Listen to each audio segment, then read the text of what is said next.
देख रहे हैं हिमाचल न्यूज 24/7। नमस्कार, आप देख रहे हैं हिमाचल न्यूज 24/7। मैं हूं आपके साथ जितेंद्र पंकज शर्मा। मोदी राज में साल 2019 में हर रोज़ 116 किसानों ने आत्महत्या की है। ये कहना है दीपक शर्मा, कांग्रेस के नेता का। एक साल में 42,480 किसान आत्महत्या कर चुके हैं। संकट काल इस वक्त कोरोना का चला हुआ है और पहले वर्ष 2019 में देश में करीब 42,880 किसानों ने आत्महत्याएं की, यानी हर दिन 116 किसानों ने मौत को गले लगाया। उनका कहना है कि ये अत्यंत चिंता का विषय है। कांग्रेस पार्टी किसान की विकट स्थिति पर गहरी चिंता व्यक्त करती है। ये बात आज जारी प्रेस विज्ञप्ति में प्रदेश कांग्रेस प्रवक्ता दीपक शर्मा ने कही। उन्होंने कहा कि मोदी सरकार का रवैया शुरू से ही किसान विरोधी रहा है। सरकार ने किसानों के लिए बड़े बड़े वादे तो किए, लेकिन धरातल पर कोई भी काम नहीं हुआ। कांग्रेस प्रवक्ता ने कहा कि किसानों के लिए लाखों करोड़ों की घोषणाएं मात्र जुमला साबित हुई। कर्ज में डूबे किसान को बाहर लाने के लिए कोई भी गंभीर प्रयास नहीं किए गए हैं।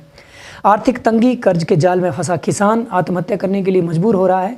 दीपक शर्मा ने कहा कि कोरोना संकट काल में ये आंकड़े और भी चिंताजनक है। सरकार को किसानों की हालत को सुधारने के लिए उनको कर्ज से बाहर लाने के लिए विशेष पैकेज दिया जाना चाहिए था। देश में किसानों की हालत बदतर है और इस सरकार को उनका कोई ध्यान नहीं है। वर्ष 2019 की अगर हम बात करें तो 2019 में 42,480 किसानों ने आत्महत्याएं की, यानी कि अगर हर दिन की बात करें तो 116 किसानों ने प्रतिदिन आत्महत्याएं की। ये प्रदेश और केंद्र सरकार की किसानों के प्रति असंवेदनशीलता को दर्शाता है। स्थिति ये है कि सरकार ने बड़े बड़े घरानों को तो फ़ायदा दिया, उनको तो 5 लाख करोड़ तक के फ़ायदे जो हैं पहुंचाए, उनके कर्ज माफ़ी की, लेकिन किसान जो इस वक्त कर्ज के दलदल में फंसा है और फसल पैदा ना होने की वजह से आर्थिक तौर पे बहुत पीड़ा में है, उस किसान की इस सरकार को कोई फिक्र नहीं है। प्रदेश सरकार की जहां बात करें तो प्रदेश सरकार भी केंद्र की तर्ज पर किसानों के प्रति असंवेदनशीलता दिखा रहा है।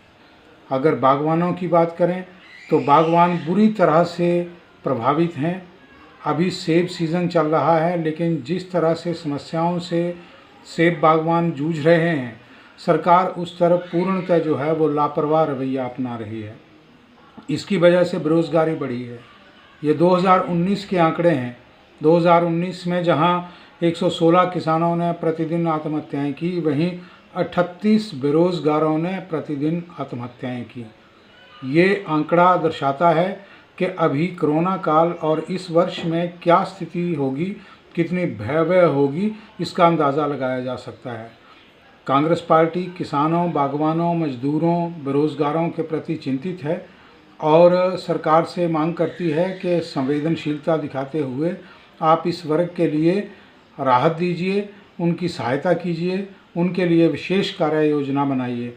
आज हिमाचल प्रदेश में मक्की की फसल का समय है। मक्की की फसल बरसात की वजह से और जो उसमें मक्खी का रोग लगा उसकी वजह से बुरी तरह से प्रभावित हुई है, लेकिन फसल बीमा योजना जिसकी ये बहुत गुणगान करते हैं, वो बीमा योजना मात्र बीमा कंपनियों के लिए लाभ का एक विषय बनकर रह गई है। किसानों को उसका कोई लाभ नहीं हुआ। किसान अगर कहीं से कंप्लेंट भी कर रहा है तो उसको कहा जा रहा है आप उसकी फ़ोटो खींचिए और हमें भेज दीजिए, फिर हम देख लेंगे। अरे भाई, आप फील्ड में जाइए, जाकर वहाँ का आंकलन कीजिए। किसान को क्या पता है कैसे आपने उस चीज़ का आंकलन करना है। आप उस चीज़ को, यानी ये बीमा कंपनियों के लिए सिर्फ फ़ायदा देने के लिए बीमा योजना चला दी, लेकिन किसानों को इसका रत्ती भर भी फ़ायदा नहीं हुआ है। ये सरकार पूर्णतः किसानों के प्रति असंवेदनशील है, गंभीर नहीं है और ना ही इनके प्रति कोई अपना ध्यान दे रही है। हिमाचल न्यूज 24/7 के लिए धर्मशाला से विपिन शर्मा की report. This news is sponsored by Shilu Confectionery with Chicken Corner near Aubury Chowk, Sach Road, Chamba.